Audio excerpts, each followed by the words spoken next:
Yes, guys, everything bite-sized here. So I probably should have titled this video how my bipolar disorder impacts me, because it's different for everyone. But there are like a lot of traits that are typical with everyone who has the disorder. So I have bipolar with rapid cycling, and that's characterized by going up and down within a week or a day, and switching back and forth quite rapidly. Typically, with bipolar disorder, people will be in a mood state, either manic or depressed or stable, for a few days to a week or two, or something like that. Sometimes months.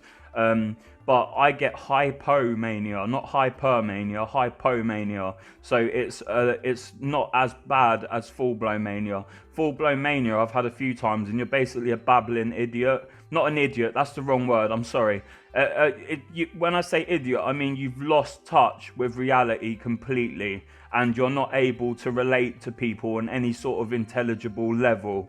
Whereas hypomania, which is what most people call mania, is feeling, I'll explain it now. So, when I'm manic, I feel extremely. When I say manic from this point on, I mean hypomanic. It's just easier to say manic. Now I've explained what true full-blown mania is. We'll put that aside for now. Actually, do you know what? We'll deal with that. Okay, so I have been full-blown manic, and I fully hallucinate, and I get so delusional. I think everyone is out to get me. I see people that aren't there.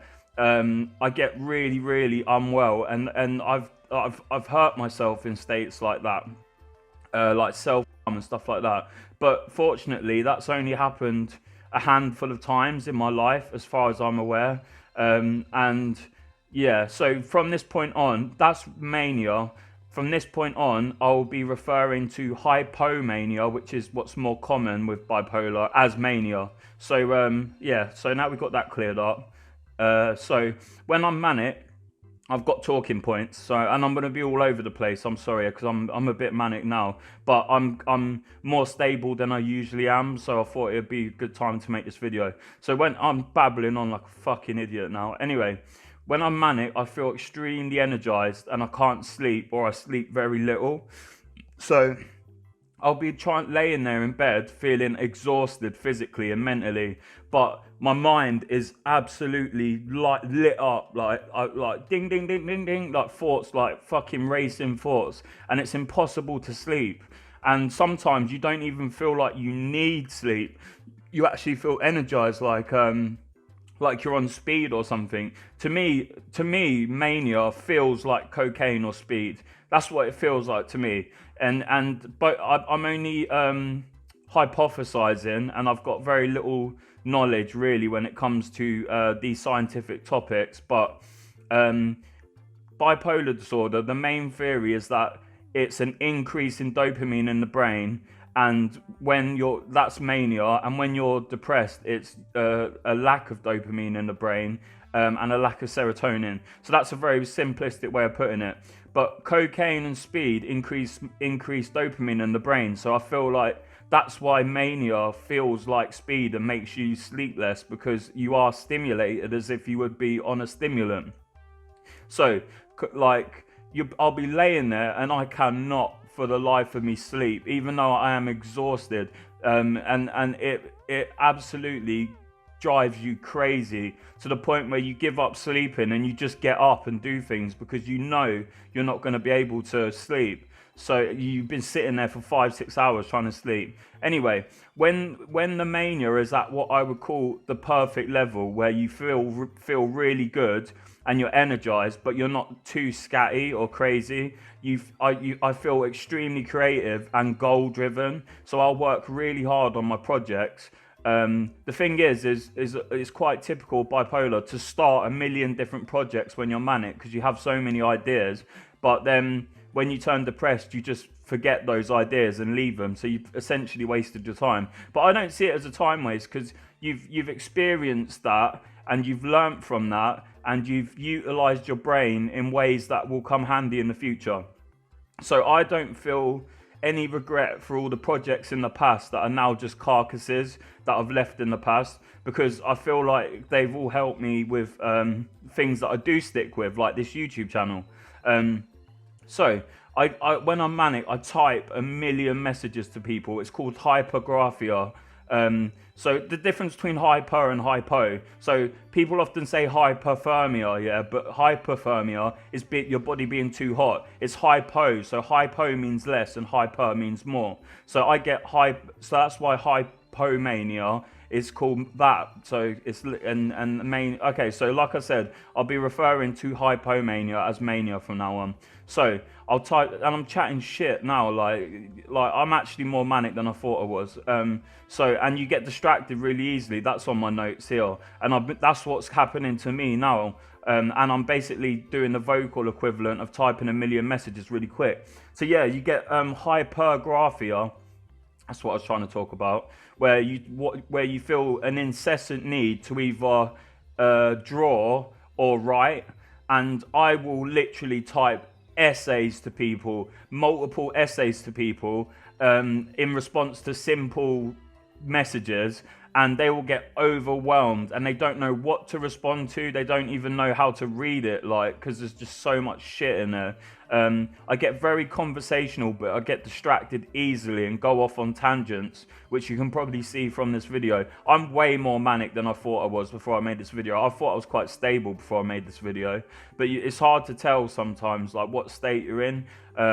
Sometimes you can be really manic without realizing it, and you're too much for people to deal with. Like, some people would have clicked off this video because I've not, it's not solid. It's just all over the fucking place. So being manic and also mania can make you very irritable, and because the world isn't moving at your pace and people aren't moving at your pace, conversation isn't moving at your pace, things aren't happening quick enough, so you can get very irritable, and you feel like people don't understand you, and it's very disconcerting.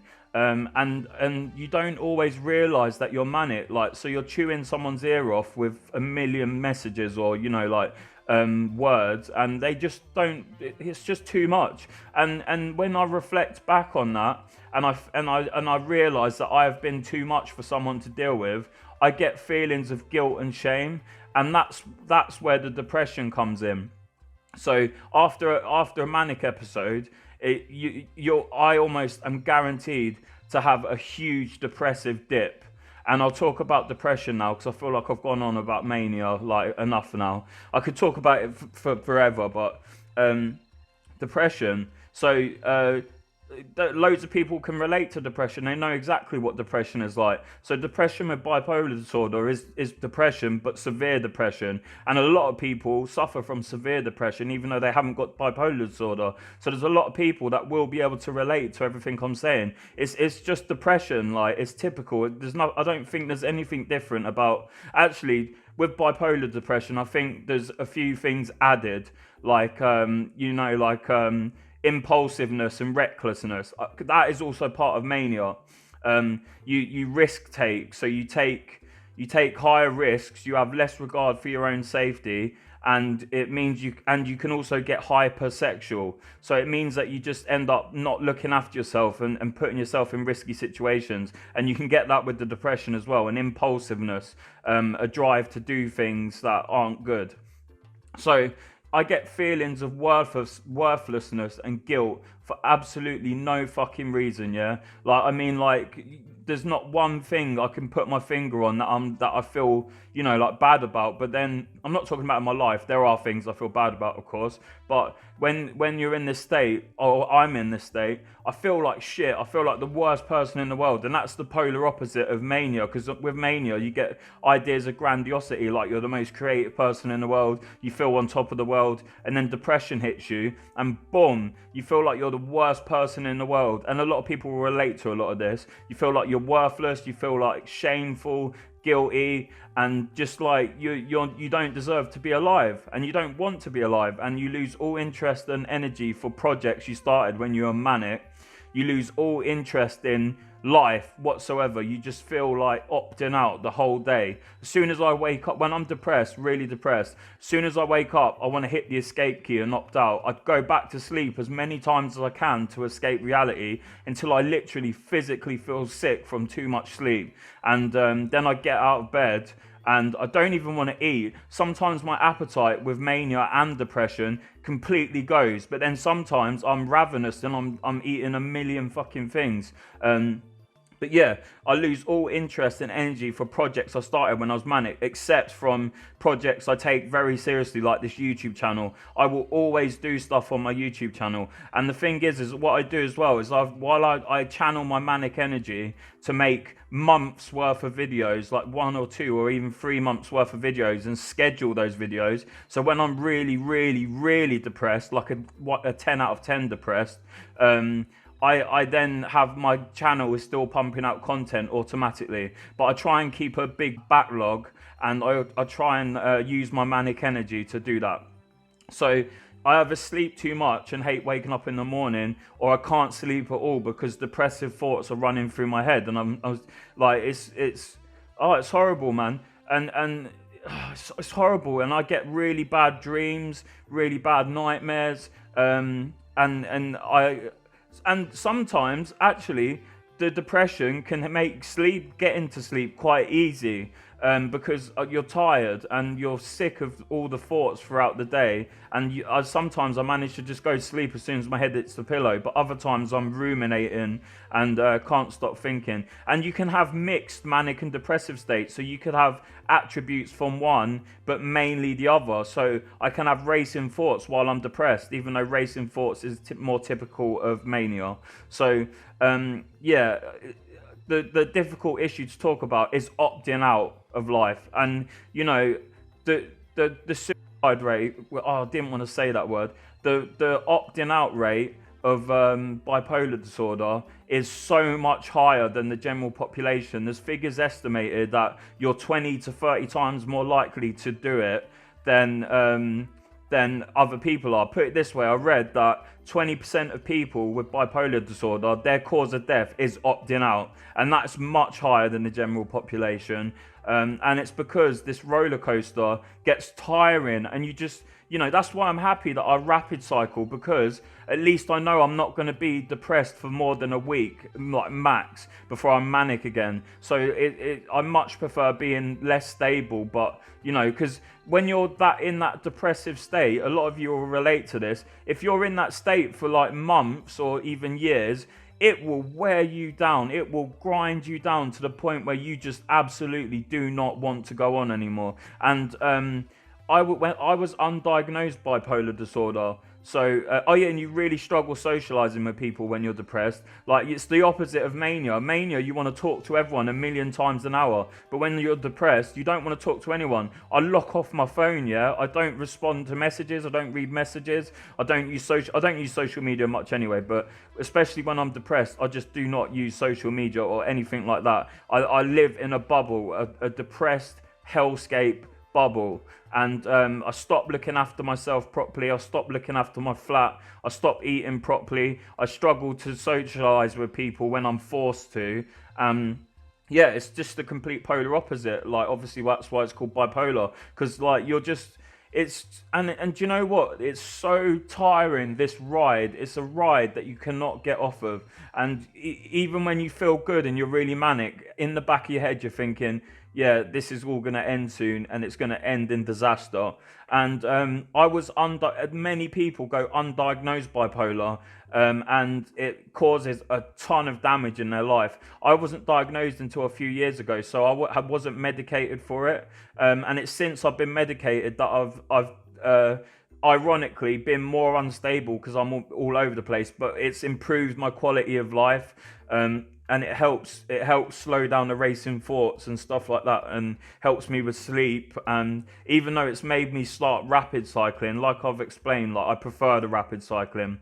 And it's ironic because they're supposed to stabilize you more. But to be honest, since I've been medicated, I feel like I have periods of relative stability more often than I did before I was medicated. And when I do have episodes, up or down, they're less severe than when before I was medicated. So it's done a lot of help getting medicated. Like, if you think you have bipolar disorder, please chase it, and chase it up with the health professionals. And You know, like, because when you get medicated, for most people, well, I'm going to assume for anyone it's better to be medicated than not medicated. And the thing is yes, the medications that they give you for bipolar disorder are horrible and can have horrible side effects, and they only prescribe them in the most urgent situations. But 20% of people opting out. That is an urgent situation that needs dealing with. You need to be medicated. And the problem is when you've got bipolar disorder, you can often convince yourself that you don't need medication. Either you don't need it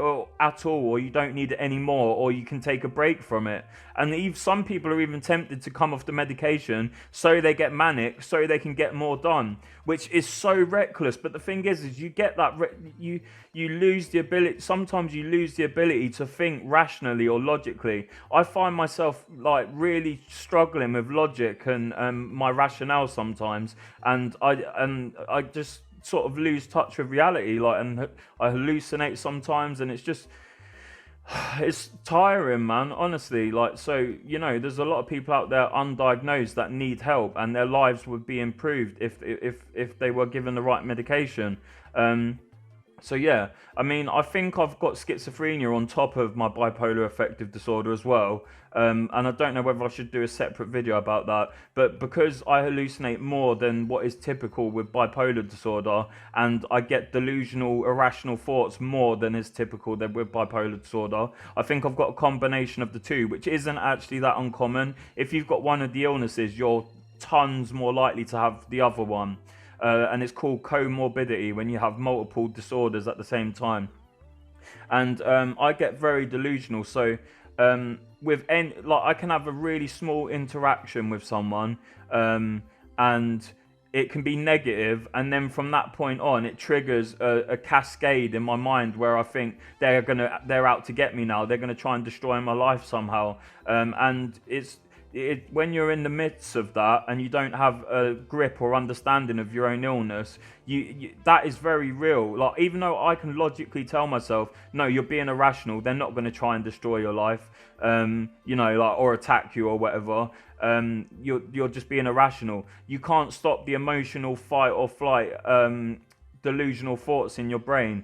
It's really hard to deal with, man. It's really hard to deal with, but you know, it is what it is. You just got to get on with it. And the hallucinations I get typically are something like seeing insects that aren't there or buzzing around. Like, for instance, recently I saw bumblebees and butterflies outside my window, but it's the time of year where that's impossible. And I see people in windows sometimes that aren't there. I see people in cars that aren't there. That's quite a common one. I think someone's in a car, and then I get close to the car and there's no one in there.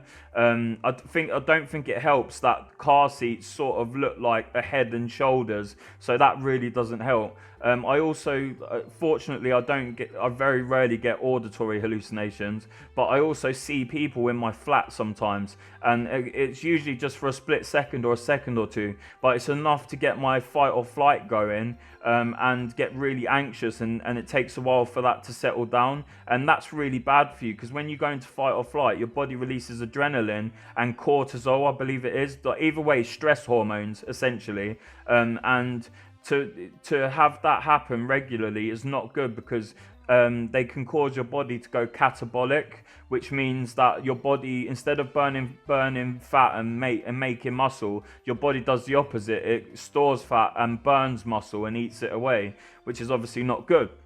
So even though the medication can be really bad and can increase your appetite, I managed to lose 4 stone. I don't know how many kilograms that is. It's a lot, though. It's a lot of weight. I managed to lose 4 stone on the medication, and on one of the medications that is notorious for weight gain. It's possible, like, but the thing is you have to try and pull your life together. I believe it, like, for me, because I've been medicated for a few years now, I've learned to sort of get to grips with my illness and mitigate a lot of the damage that it can cause. And logically in my brain, I'm getting a lot better at telling myself to calm the fuck down, and that things are okay and things are going to work out okay. And what's also helped me, obviously, is is being more up and down quicker, so that I know I'm not going to stay depressed for too long. Yeah, so I'm probably going to wrap it up there. I mean, I should probably talk about drugs. Like, so uh, I blame at least partly my ex heroin use and ex cocaine use on my bipolar disorder, on being undiagnosed and untreated and finding a way to escape and cope. And it's very, very typical for someone with bipolar disorder to have substance abuse issues at least one point in their life. And I, from a very young age, my mum thought I did have a mental disorder, and she even thought it might be bipolar disorder. And I think I did, because I never felt the same as other people. And I used to have trouble sleeping, like when I was in school, and I started drinking really heavily from the age, like binge drinking, not drinking every day, but binge drinking really heavily with the wrong people from the age of 11 or 12. And then I started smoking cannabis really heavily from the age of 13. I mean, I tried cannabis when I was 11 or 12, which is ridiculous when you think of that, like how young that is. But I started smoking it heavily from when I was a young teenager. And the problem is even though it sort of helped me cope in a way, it also triggered episodes of mania. But mania feels good, so you're encouraged. It reinforces the use of the drug because you feel better from doing it. But in the long run, it catches up with you, and you have to pay the price for that sort of thing. So I've tried and abused pretty much every recreational drug that's out there, but I've been clean and sober for years now, apart from cannabis. So I've done really well with cannabis. Like over the past couple of months, I've only smoked it like a handful of times, and I went like a month recently, but it got broken because there was a guy outside a train station smoking a joint, and the smell still gets me. I could go now back to my not hometown, but where I lived before this town. It's a city. I could go back to that city and get £200 worth of cannabis on credit, which is about an ounce. I could get that on credit, but I haven't. I'm doing a lot better. I'm managing my illness. I'm looking after myself more. I'm looking after my place more. I'm less anxious when I go outside, because anxiety is another thing that goes hand in hand with bipolar disorder.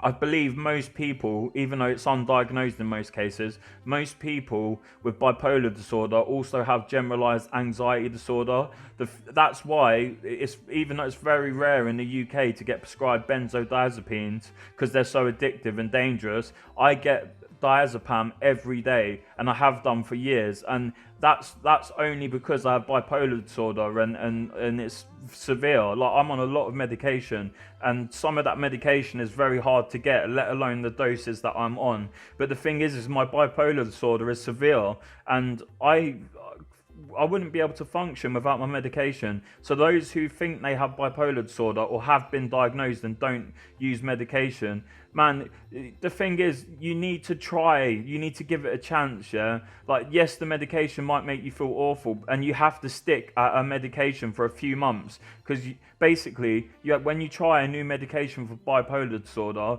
you need to wait at least a few months, because you need to see how it affects both your ups, downs, and stable moods, yeah? So you can't just try it for a couple of weeks or a month and go, no, that's fucking horrible, I'm not taking that. You need to try each medication for a few months, and that can be very exhausting, because that can last a year or two, or sometimes even more, to find the right medication combination. And you don't really want to be going, it took me a year or two, you don't want to be going a year or two trying all these different meds for getting these horrible side effects. I understand that, yeah, I get that, I sympathize with that, and I relate to that. But if you make it through that merry-go-round of medication, and you find the right combination for you, your life will dramatically improve. Mine has, and many other people's has. You just have to stick with it. And taking recreational drugs on top of the medication is just going to muddy the waters, and and drinking too. It's just going to make it harder to distinguish what's doing what. But anyway. I feel like I've spoken about everything. So opting out, yeah, I've spoken about that. I've spoken about drug drug misuse and alcohol misuse. Check out my video on why drugs are bad and why alcohol is bad if you want to. I've spoken about depression and mania, and yeah, I think I've spoken about everything. So yeah, this has been everything bite-sized. I apologise for the erratic nature of this video. It's just I've been waiting for ages to do it, but there just never seems to be a right time to do it. So I just did it. Yeah, check out my shorts, check out my music videos, check out my other videos like this, and I'll catch you in the next one. Peace.